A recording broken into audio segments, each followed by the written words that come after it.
Up early for sunrise to head north towards Shark Bay, as the west coast is extremely busy right now due to the solar eclipse scheduled for the 20th of April. People have been planning to come for this event for 2 years, whereas we only committed to this road trip 2 months ago. Big Lagoon in Shark Bay is our next destination. We've paid for 4 nights, but there's no guarantee of a site until you wing it when you get there. Run away! So we've arrived in Shark Bay. That's Little Lagoon. The watercolour is the best I've seen. It's fantastic. So we've let our tyres down to 15 PSI and the caravans because we're towing, and we're now 7 kilometres from Big Lagoon. Look at the colour of that sand.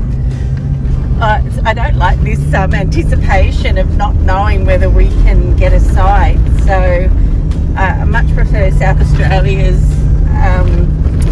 booking system where you actually pay and then you're guaranteed a spot, but it isn't a set site, whereas here we're paid but we don't even know if we've got a site, so if we don't, we then have to try and get a refund. Anyway, fingers crossed again. This is the moment of truth. We're just heading into the camping area now. My goodness. 1-7. Look at the colours. So far, nothing. All the little bays. Backing in there. Oh dear.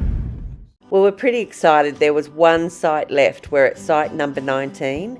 It's more suited for a tent with this platform because it's got little grids in it to tie your ropes off.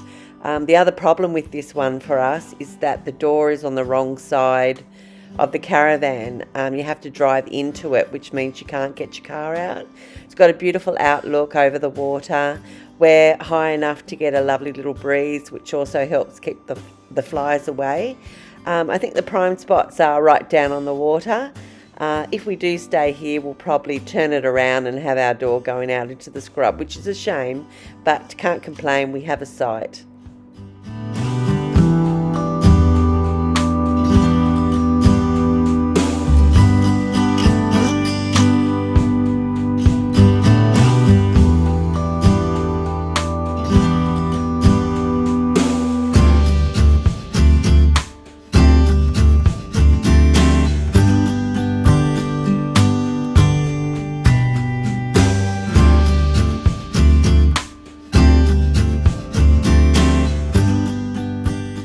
Watching the sunset, and it's beautiful, and I can't believe we're in the Shark Bay area.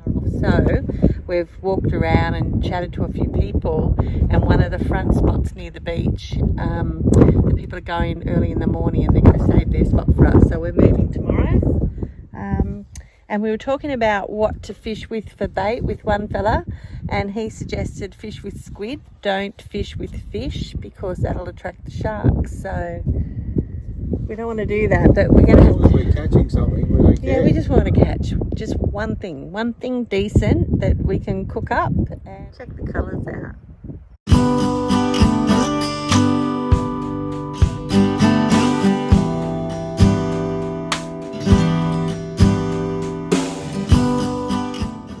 Amazing. This is our spot, and look who I've found here. Mumma G. Surprise! What are you up to?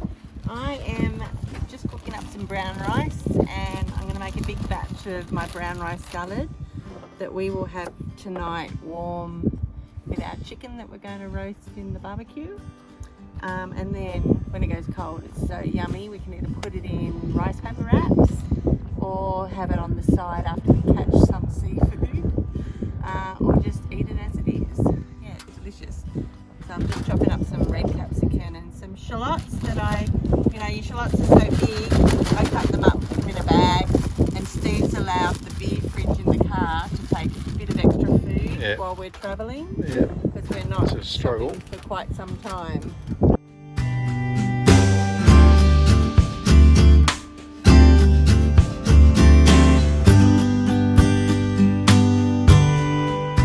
while we're in Kalbarri, we were keen to pick up a barbecued chook because we wanted some meat for our rice paper wraps.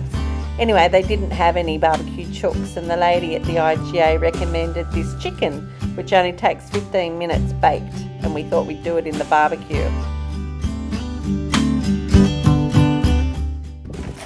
Check out the foreground and the backdrop. Wow. My man. I normally cook rice in the microwave, so it's interesting doing it on the stovetop. I normally only cook 1 cup of rice to 2 cups of water, but I'm going to do a double batch, so 2 cups of rice to 4 cups of water for about half an hour. Get it to the boil, and it's cooked once it's all absorbed. Then I'm going to throw in some shallots and capsicum, some soy sauce, some lemon juice, some olive oil, and I think that's about it. Legs up, 11. That's our tandoori chicken. Yum, yum, chicken dinner. And there's our chicken cooked and our brown rice, which is lovely and warm.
We spoke to some people yesterday and they told us they were moving early, so we were all ready to roll down here and get prime position. And then this is a little sunset viewing platform.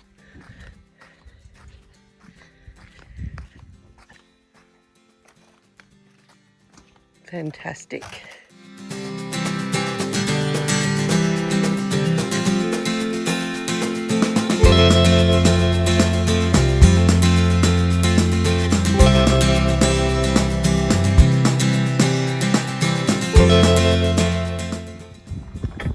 Nice lazy day. Steve's blowing up the canoe, so we'll go out shortly, but I just want to catch up on my diary. I'm so far behind now, trying to remember.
Go into the beautiful emerald waters of Big Lagoon, and you can't pick this up on the GoPro, but the cliffs ahead of us are orange, and the dugongs apparently love to eat the seagrass that this lagoon is known to have.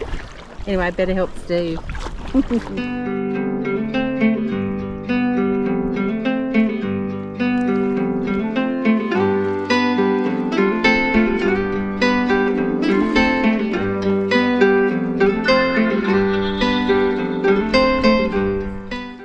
what a lovely day today. Stevie's just in the water. I'm going to join him in a minute. And yeah, just taking in this amazing landscape and colours. Magic. In the afternoon, we decided to head out to Denham to see if we could buy some bait and catch some fish. We're always trying, you just never know. Anyway, it's a lovely little town. It's got a great little play equipment for kids. Got pontoons to play on in the water. There's also an awesome pub just on the main drag. It's not a very big town. There's also a fantastic restaurant called the Old Pearler, made fully out of little shells.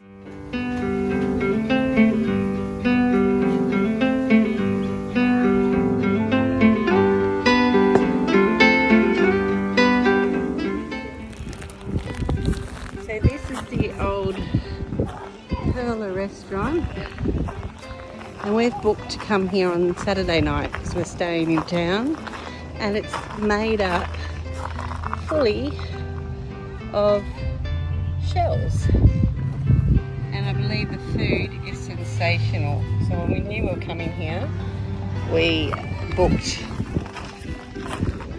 Looking forward to it. The Old Pearler restaurant in Denham.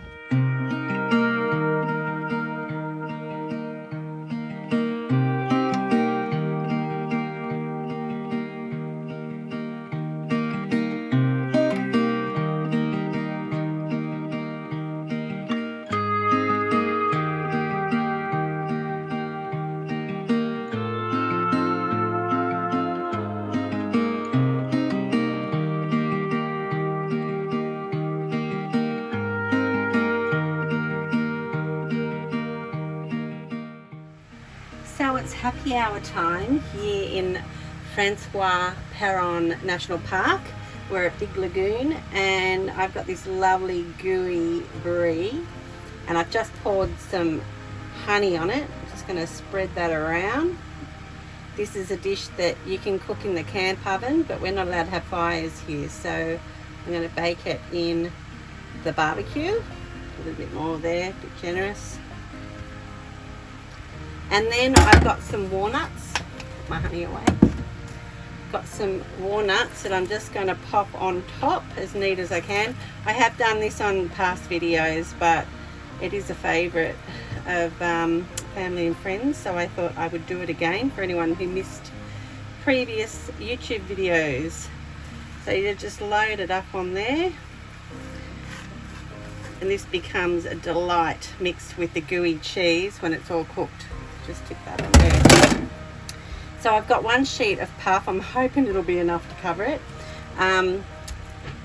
You can make your own pastry, but why when you can buy it like this if you've got time. So then we're just going to cover the cheese as best we can. I'm going to go up that way and then pull it tight over this way, and then I'm just going to tuck the corners in, because you don't want the cheese to break out, which it probably will. That's why I've actually lined a baking dish with some baking paper, and if it does spill out, it'll help me clean it up a little bit. So this is very soft. It's been 32 degrees today. We're feeling a little bit tired from canoeing and snorkeling, swimming, and having lunch at the pub earlier. So yeah, just fold it all up like that. If you had a cookie cutter, I sometimes cut a star and put a star on it. You can also do a little wash with melted butter or milk, but I'm just going to bake it like that. So in my lined cake tin I bought from an op shop, that's what I'm sticking in the barbecue on a trivet, and we'll cook it till it goes golden brown. As long as the puff pastry is cooked, the cheese is just going to go gooey inside. Now for happy hour, I'm making my usual margarita, but this one is a Francis Perron margarita. I'm going to throw in a little bit of tropical V8 with it. So I've got my 90 ml of tequila, 60 ml of triple sec or Cointreau, 60 ml of lime juice, and I've put 60 ml of the tropical juice in it as well, with a bigger than a cup of ice in my NutriBullet. And I did actually blend it and then realised, oh no, I might video this too. So if you've got an inverter in your caravan, you can do this now. I love it. Okay, that sounds pretty crushed. I love frozen margaritas. Alrighty, so just undoing that. And I've put a little bit of salt around the rim of my glass. And just pour that in. Oh, that's going to be so lovely. This represents the orange in the earth that's around here. It's beautiful. There we go. And there's my frozen, I haven't even had one. Frozen Francis Perron margarita. Cheers. If only that was a Maggie for my margarita. But there's lots of black crows around here. This one seems to want to be on our fishing lines on the roof of the car.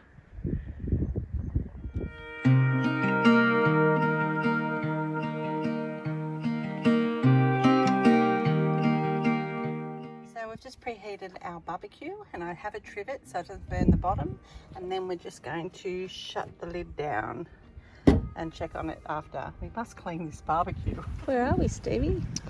We're at Big Lagoon, the Francois Perron Peninsula. Or is it Francis Perron?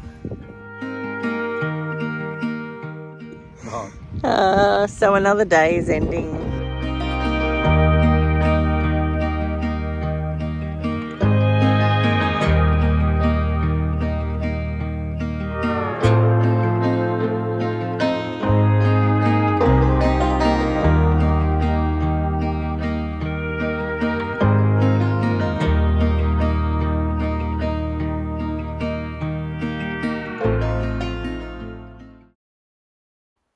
So the day has arrived for the solar eclipse. It's the 20th of April 2023. We packed a little picnic and we headed down to the water. We're about an hour off from the eclipse. Decided to have a fish. We even packed our torches because we weren't too sure how dark it would be. Anyway, let's see what happens. We're not exactly sure what the fish are going to do when the eclipse happens. Maybe that's going to change our luck. I think something is actually happening with the sun. It's not as bright as it was. It's about 20 past 11. I think the solar eclipse here is supposed to start from about 11:27 a.m. So we're thinking the eclipse is a bit of a fizzer where we are. It's hard to believe though, it's supposedly not that far from where we are. But can't complain. Look at those variations in colours there. Glorious. And just like that, it was like a cloud going in front of the sun. We definitely didn't need our torches. So it's time to get the canoe in the beautiful water. There's a little ramp here.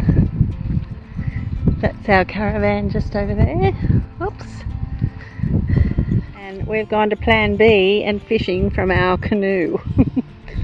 And the solar eclipse came and went. Didn't know what to expect, but we certainly thought it would go tonight, but it didn't. Anyway. So we have been in our canoe for 2.5 hours, and I caught a black snapper, but probably 25 centimetres, not big enough to keep. And what did you catch, Steve? What was it? Oh, I don't know, the little striped Emperor, trumpeter, not too sure. But we let him live. And then I did bring up a squid, and but he was chasing my bait and I couldn't get him into the canoe, I should say. Look at that water. Don't know if you can see how glorious this is. Very lucky. And the solar eclipse was a bit of a fizzer. Okay, so I've decided I want to try and use my NutriBullet for something else other than margaritas. So I'm going to try and make a chocolate mousse. This is going to be the chocolate that's melted to go in it. and I'm going to add 300 ml of thickened cream, and I'm also going to whip that in my NutriBullet. And for my chocolate, I normally have a metal basin at home that I do this, and I've got boiling water underneath. I lined this with Glad wrap just so I could reuse my foil tray, and it seems to be melting beautifully, and it's going to have those lovely little pops of candy through my mousse if it all works out. Anyway, got my inverter on and I'm ready to whip. Okay, so I'm going to have to do this the old-fashioned way. That did not really do much except make a lot of noise. I tell you what, this is a good way to get rid of your touch top good workout. And I've got to say that also my little bowl cozies are great for keeping your bowl in the right place. Okay, so I used my NutriBullet for the thickened cream, and it worked, and it did that in no time. So I don't know why the egg white didn't work, but anyway, I'm glad I didn't have to beat the cream. So I've got just under 300 ml of thickened cream that I've whipped. Okay, so to my thickened cream that's been whipped, I'm going to add my egg white that's been fluffed up, and I'm just going to fold that in gently. All right, so that looks nice, and to that I am going to now just add my melted chocolate. Stevie might want to lick the spoon. Stevie does. And then I'm just going to carefully blend this chocolate in with the cream and egg white. Okay, that looks beautiful. It's a nice colour. So I'm going to pour that now into, I've got my wine glasses. That one's from the Big Red Bash, and that one's from wines from Bathurst that we bought at Hill End. Anyway, they're going to make perfect little jars or vessels for my mousse. Well, there you have it, my 2 chocolate mousse. Bit of trial and error there. I'm really happy with how it's come out. I'm going to pop that in the fridge now to set, and it should be right for dessert tonight. I'm just going to top it with some whipped cream from the can, and I've bought a flake to break up over the top.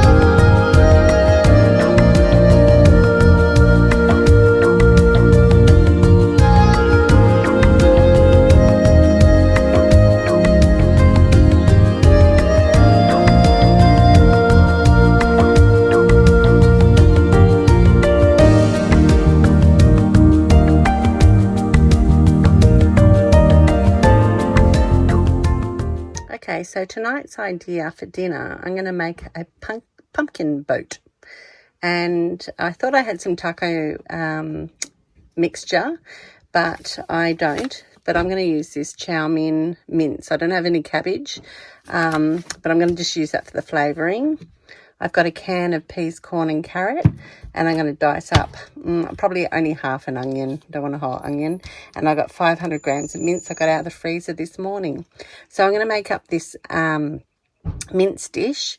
But in the meantime, my pumpkin's going to bake for probably about an hour in the barbecue, and I've just sprinkled it with my random herbs from my little pill jar. Once that's cooked, I will probably remove a little bit of that pumpkin, because I might keep that to make some sort of savoury scones. Alternatively, you could just put your mince all over that pumpkin, but I'm going to make a little boat for it. Anyway, we'll see how we go. Brown the onion and the mince. So to my mince and my onion, I have added half a cup of brown rice. I've also added 2 teaspoons of Keen's curry paste, as well as the chow mein satchel, and I've thrown in my veggies with the water that was in it. I'm going to add another half a cup of water to help that brown rice cook. So Stevie's just checking our pumpkin. Looks a bit tough. Yeah. Still a bit to go. Yeah, so you need to roast this very hot. If we had a camp oven and a fire, it Well, would if be you had it on done the top. 20 minutes, I reckon. Yeah, I'll turn it up a bit, or Yeah, turn her up. So to today's margie, I am adding some lemon rind as well as some lime. Just pop that in there. I've got some ice. I'm also going to use lemon juice, 2 tablespoons of lime juice, 1, 2. Then I'm going to use probably about 2 of the lemon, I think. 1, 2. And then I've also got some V8 juice, and I'm going to put in about 1/4 cup of that. Okay, now for my little twist on this, I've got some basil leaves. I wish I had fresh, but when you're camping, you can't always get what you want in fresh produce. So I'm actually just going to put a little bit of this in. It's supposed to be like 8 fresh basil leaves, but I think this will still give it a bit of a flavour. Whoops. There we go. So that's my basil.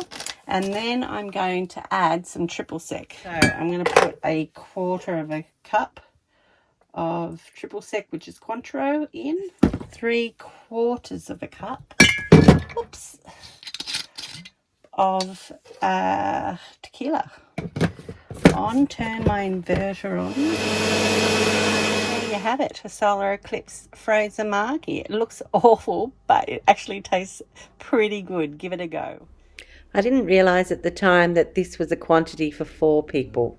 So we're on our little platform, not far from our campsite, and no one else has used this, so we call it Gibbo's platform lookout. We have our canoe, which is able to dry here. Look at the colour of that sand. And you know when you go to the museums and they have, you know, out back exhibits, that's the word. And there's all those little footmarks of different animals in the sand. Well, we have it, and we have little pupae, which is poop, and I think that could be a bandicoot, maybe.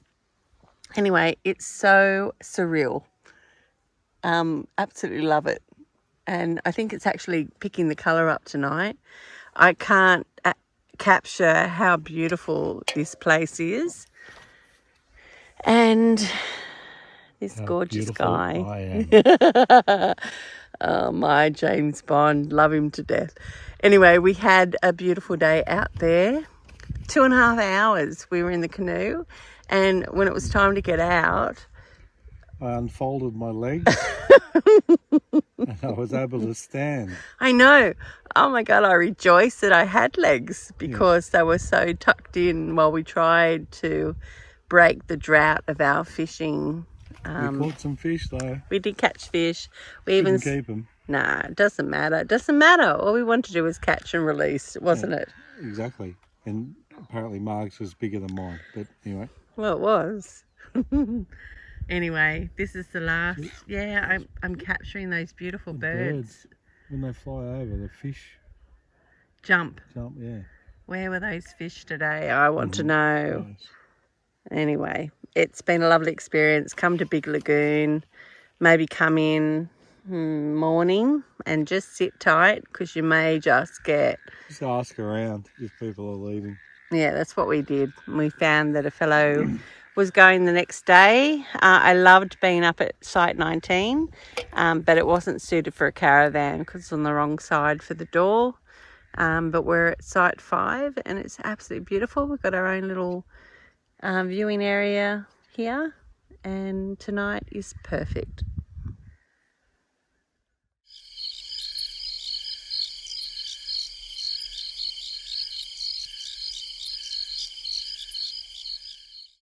Okay, so much has happened since I last videoed. We've watched the sunset for the last time in the Big Lagoon and it was beautiful. So to our little boat of pumpkin, I have my lovely savoury mince to pop in there.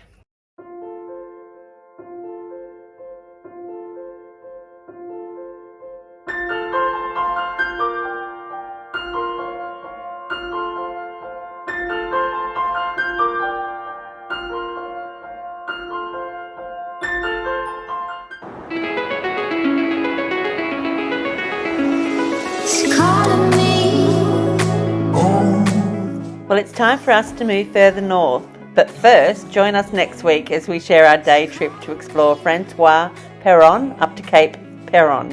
Thanks for watching.